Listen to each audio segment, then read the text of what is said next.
তিনি জীবনানন্দ পড়েন, এক টানা বলে যেতে পারেন শক্তি চট্টোপাধ্যায়ের কবিতা। এসবের পাশাপাশি রাজনীতির ময়দানেও আছেন বহুদিন। বলছি রাজ্যসভার বিজেপি সাংসদ শ্রমিক ভট্টাচার্যের কথা। কিন্তু কেন বলছি বলুন তো? কারণ বিজেপির নতুন রাজ্য সভাপতি হচ্ছেন শ্রমিক ভট্টাচার্যই। আজ রাজ্য সভাপতি পদে মনোনয়ন জমা দিয়েছেন শ্রমিক, কিন্তু এছাড়া ওই পদের জন্য লড়াই দিতে আর কোনো নমিনেশনই জমা পড়েনি। ফলে এই রাজ্যসভার সাংসদ হবার পর পশ্চিমবঙ্গের বিজেপির সভাপতি হচ্ছেন শ্রমিক ভট্টাচার্য।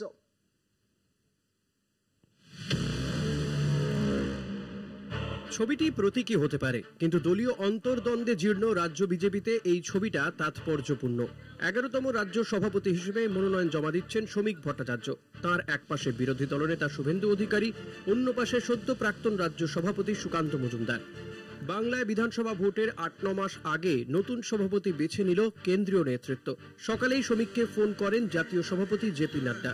তখনই ঠিক হয়ে যায় সভাপতির ব্যাটন কার হাতে উঠছে।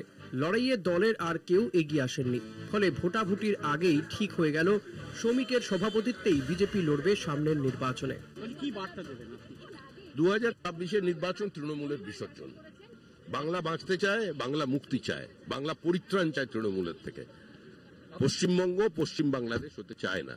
বাংলা বিনিয়োগ চায়, কর্মসংস্থানের সুযোগ বৃদ্ধি চায়, শিল্পে সুস্থ প্রতিযোগিতা চায়, পশ্চিমবঙ্গে শিল্পায়ন চায়। যারা অতীতে বিজেপি করেছিলেন বা করে চলেছেন, তারা যদি না থাকতেন, আজকে তারা প্রদীপটা জ্বালিয়ে রেখেছেন বলেই আজকে পার্টিটা এখানে পৌঁছেছে। এটাও নতুনদের বুঝতে হবে, আর পুরনোদেরও এটা বুঝতে হবে যে কুমোরটুলি থেকে অর্ডার দিয়ে তো কাউকে নিয়ে আসা যাবে না, মানুষ তৈরি করা যাবে না। ফলে নতুন লোককে, সমাজের ভিন্ন ভিন্ন স্তরের মানুষকে নিতে হবে। নতুন পুরনো বলে কিছু নেই। যিনি বিজেপিতে সক্রিয় তিনিই বিজেপি। আসলে ছাত্র জীবন থেকেই তিনি সংঘের সঙ্গে যুক্ত। শ্রমিক এমন একজন নেতা যিনি জনসংঘ থেকে আজ পর্যন্ত সব বিজেপি সভাপতি হতে দেখেছেন, আবার বিদায় নিতেও দেখেছেন। আজ নিজে সেই দায়িত্বে। সভাপতিকে দেখেছেন আসতে এবং সব সভাপতিকে বিদায় নিতে দেখেছেন। আজকের আপনার অনুভূতি কি? আমার অনুভূতি একটাই, আমাকে একদিন চলে যেতে হবে। এটা তো কোনো স্থায়ী বিষয় নয়, এটা একটা প্রক্রিয়া মাত্র। দীর্ঘ 40-42 বছর ধরে তিনি একাগ্রতার সঙ্গে পার্টির কাজ করে যাচ্ছেন। গ্রাম থেকে শহর ঘুরেছেন নানা জায়গায়, সাক্ষী হয়েছেন নানা ঘাত প্রতিঘাতের, কিন্তু দলের বিরুদ্ধে কোনো দিন ক্ষোভ প্রকাশ করেননি, বরং নিষ্ঠার সঙ্গে মেনে গেছেন দলের নিয়ম কানুন। তাই সভাপতি হওয়ার পর বিভিন্ন দলের কাছ থেকেই ফোন পেয়েছেন। শুভেচ্ছা জানাই শ্রমিককে। দীর্ঘদিন ওর সাথে এই অ্যাসেম্বলিতে আমরা কাজ করেছি।